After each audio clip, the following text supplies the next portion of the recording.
Praise lord. ప్రభువైన యేసుక్రీస్తు నామంలో అందరికీ వందనాలు, శుభాశీస్సులు. ఎస్తేరు 5. మూడవ దినమందు ఎస్తేరు రాజభూషణములు ధరించుకుని రాజనగరి యొక్క ఆవరణములో రాజు సన్నిధికి వెళ్ళి నిలిచెను.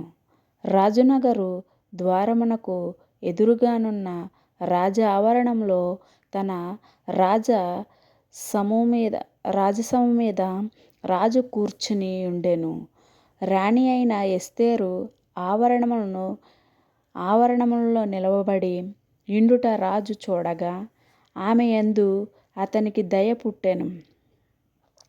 రాజు తన చేతిలో నుండి బంగారపు దండమును ఎస్తేరు తట్టు చాపగా ఎస్తేరు దగ్గరకు వచ్చి దండము యొక్క కొన ముట్టుకొనెను. రాజు, రాణివైన ఎస్తేరు, నీకేమి కావలెను? నీ మనవి ఏమిటి? రాజ్యంలో సగము మట్టుకు నీకనను గ్రహించెదను ఆమెతో చెప్పగా, ఎస్తేరు రాజునకు యుక్తముగా తోచిన ఎడల నేను రాజు కొరకు సిద్ధము చేయించిన ఇందునకు రాజువైన తామును హామానును నేడు రావలెనని కోరుచున్నానని ప్రత్యుత్తరమిచ్చెను. ఎస్తేరు మాట ప్రకారముగా జరుగునట్లు హామాను చేయవలెననియు త్వరపెట్టమని రాజు సెలవియ్యగా, రాజును హామానును ఎస్తేరు చేయించిన ఇందునకు వచ్చిరి. రాజు ద్రాక్షారసపు ఇందునకు కూర్చుండి ఎస్తేరును చూచి, నీ కోరిక ఏమిటి? అది నీకనుగ్రహించబడును. నీ మనవి ఏమిటి? అది రాజ్యంలో సగమట్టుకైనను చేయబడునని చెప్పగా, ఎస్తేరు ఇలాగో ప్రత్యుత్తరమిచ్చెను. రాజువైన తమ దృష్టికి నా ఎడల దయగలిగి నా మనవి చొప్పునను నా కోరిక చొప్పునను జరిగించుట రాజువైన తమకు అనుకూలమైతే, రాజువైన తామును హామానును మీ నిమిత్తము నేను చేయింపబోవు ఇందునకు రావలెను. రాజువైన తాము చెప్పినట్లు రేపటి దినమున నేను చేయుదును. ఇదే నా మనవియు నా కోరికయు అనెను. ఆ దినమందు హామాను సంతోషించి ఉల్లాసముగా వాడై బయటికి వెళ్ళి రాజు గుమ్మమునందుండు మొర్దెకాయిను తను చూచియు అతడు లేచి నిలవకయు కదలకయు ఉన్నందున మొర్దెకాయి మీద బహుగా కోపగించెను.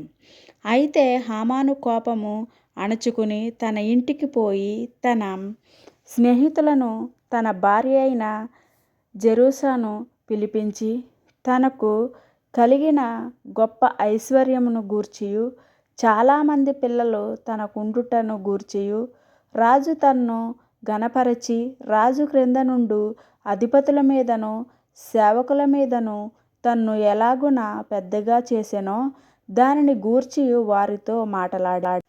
మరియు అతడు రాణి అయిన ఎస్తేరు తాను చేయించిన ఇందునకు రాజును నన్ను తప్ప మరి ఎవరిని పిలిపించలేదు.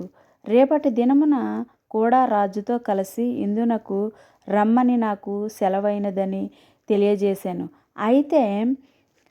అయితే యూదుడైన మొర్దెకాయి రాజు గుమ్మమున కూర్చునియుండుట నేను చూచినంత కాలము ఆ పదవి అంతటి వలన నాకు ప్రయోజనమేమియూ లేదని అతడు చెప్పగా, అతని భార్య అయిన